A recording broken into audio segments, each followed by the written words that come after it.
Hello friends, welcome back to my channel. ഇന്ന് ഞാൻ നിങ്ങളുടെ മുമ്പിലേക്ക് കൊണ്ടുവരുന്നത് നമ്മുടെ ഡ്രാഗൺ ഫ്രൂട്ടിൻ്റെ വിശേഷങ്ങളാണ്. അതുപോലെ നമ്മുടെ ഡ്രാഗൺ ഫ്രൂട്ടിൻ്റെ വിളവെടുപ്പാണ്. ഡ്രാഗൺ ഫ്രൂട്ടിനെ പറ്റി പറയുമ്പോൾ നമ്മൾ ഈ ഡ്രാഗൺ ഫ്രൂട്ട് നടേണ്ട രീതികളും ഒക്കെ നമ്മൾ നേരത്തെ തന്നെ നമ്മുടെ വീഡിയോയിലൊക്കെ പറഞ്ഞിട്ടുണ്ട്. നമ്മൾ ചട്ടിയിലൊക്കെ ഡ്രാഗൺ ഫ്രൂട്ട് നടുകയാണെങ്കിൽ നമ്മൾ കഴിവതും പ്ലാസ്റ്റിക് ചട്ടി ഒഴിവാക്കി ഇതുപോലെ സിമെൻറ്റ് ചട്ടി ഡ്രാഗൺ ഫ്രൂട്ട് നടുവാൻ ഉപയോഗിക്കുന്നതാണ് ഏറ്റവും നല്ലത്.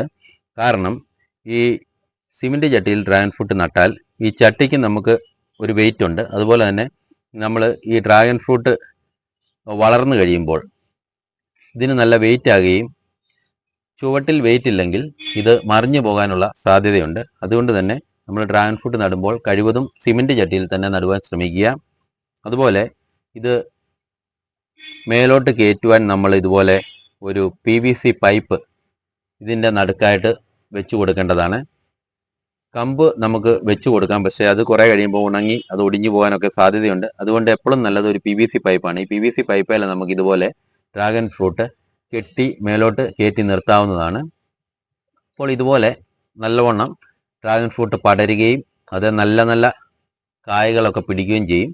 ഡ്രാഗൺ ഫ്രൂട്ടിന് നമ്മൾ കൊടുക്കേണ്ട വളങ്ങളെന്ന് പറഞ്ഞാൽ നമ്മൾ എല്ലുപൊടി കൊടുക്കണം, ചാണകപ്പൊടി, വേപ്പിൻ പിണ്ണാക്ക്, കോഴിക്കാഷ്ടമുണ്ടെങ്കിൽ ഏറ്റവും നല്ലതാണ്. അതുപോലെ ചാണകപ്പൊടിക്ക് പകരം നമുക്ക് ആട്ടിൻകാഷ്ടമുണ്ടെങ്കിലും ഇതിനകത്തെല്ലാം കൊടുക്കാവുന്നതാണ്. ഇതെല്ലാം ഈ ഡ്രാഗൺ ഫ്രൂട്ടിന് നല്ല വളങ്ങളാണ്. അപ്പം നല്ലപോലെ ഗ്രോത്ത് ആകുകയും പെട്ടെന്ന് തന്നെ 1 വർഷം ആകുമ്പോൾ തന്നെ ഇതിൽ കായകളൊക്കെ പിടിക്കുവാനും തുടങ്ങും. നമ്മുടെ ഡ്രാഗൺ ഫ്രൂട്ടിൽ ഇപ്പം ആദ്യമായിട്ടാണ് കായ പിടിച്ചിരിക്കുന്നത്. ഏകദേശം ഒരു 4 കായ ഇപ്പം തന്നെ ഡ്രാഗൺ ഫ്രൂട്ടിലായിട്ടുണ്ട്.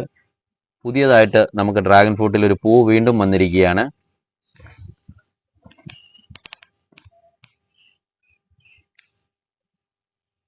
ഇത് ഇപ്പോൾ പുതുതായിട്ട് വന്ന ഒരു പൂവാണ്. അതുപോലെ തന്നെ നമ്മൾക്ക് ഡ്രാഗൺ ഫ്രൂട്ട് ഒരെണ്ണം ഏകദേശം പറിക്കാൻ പാകമായിരിക്കുന്ന ഒരു ഡ്രാഗൺ ഫ്രൂട്ട് നമുക്കുണ്ടായിട്ടുണ്ട്. ഏകദേശം ഇത് വിളവെടുക്കാനുള്ള ഒരു സമയമായിരിക്കുകയാണ്. ഇത് നമ്മൾ മേടിച്ചിരിക്കുന്നത് ഫ്ലിപ്കാർട്ട് വഴി കണ്ട് മേടിച്ച ഒരു ഡ്രാഗൺ ഫ്രൂട്ട് ചെടിയാണ്. ഇത് അന്ന് അതിൽ പറഞ്ഞിരിക്കുന്നത് ഇത് മുറിച്ചാൽ ചുമല കളറാണ് അകത്തെന്നാണ് പറഞ്ഞിരിക്കുന്നത്. നമ്മളിത് ഇതുവരെയും നമുക്കിത് നോക്കാൻ പറ്റിയിട്ടില്ല. ഇത് ആദ്യമായിട്ട് നമുക്കുണ്ടായതുകൊണ്ട് നമുക്കിതൊന്ന് മുറിച്ച് നോക്കാം. കട്ട് ചെയ്ത് നോക്കി ഇതിനകം ചുമലയാണോ വെള്ളയാണോ എന്ന് നമുക്കൊന്ന് കാണുകയും ഇത് കട്ട് ചെയ്ത് ടേസ്റ്റ് ചെയ്തിട്ട് ഇതിൻ്റെ രുചി എന്നാന്ന് നമുക്കൊന്ന് പറയുകയും ചെയ്യാം. അപ്പം നമ്മൾ ഇതൊന്ന് കട്ട് ചെയ്തെടുക്കുകയാണ്. ഏകദേശം നമ്മളിത് കട്ട് ചെയ്തിരിക്കുകയാണ്. ഇത് ഇപ്പം പുറമേ കാണുമ്പോൾ നല്ല കളറാണ്. ഇത് മുറിച്ചാൽ മാത്രമേ നമുക്ക് ഇതിൻ്റെ അകം ചുമലയാണോ വെള്ളയാണോ എന്ന് പറയാൻ കഴിയത്തുള്ളൂ. നമുക്ക് ഇതൊന്ന് കട്ട് ചെയ്ത് നോക്കാം. നമുക്ക് ഈ ഫ്രൂട്ട് ഒന്ന് കട്ട് ചെയ്ത് നോക്കാം. ഇതിനകത്തെ കളറും ഒന്ന് കാണാമല്ലോ.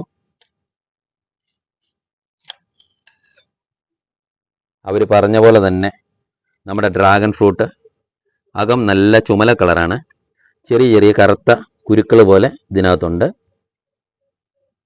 അപ്പോൾ നമുക്കിതിൻ്റെ മുറിച്ചിട്ട് ഇതിൻ്റെ ടേസ്റ്റ് കൂടെ ഒന്ന് നോക്കാം.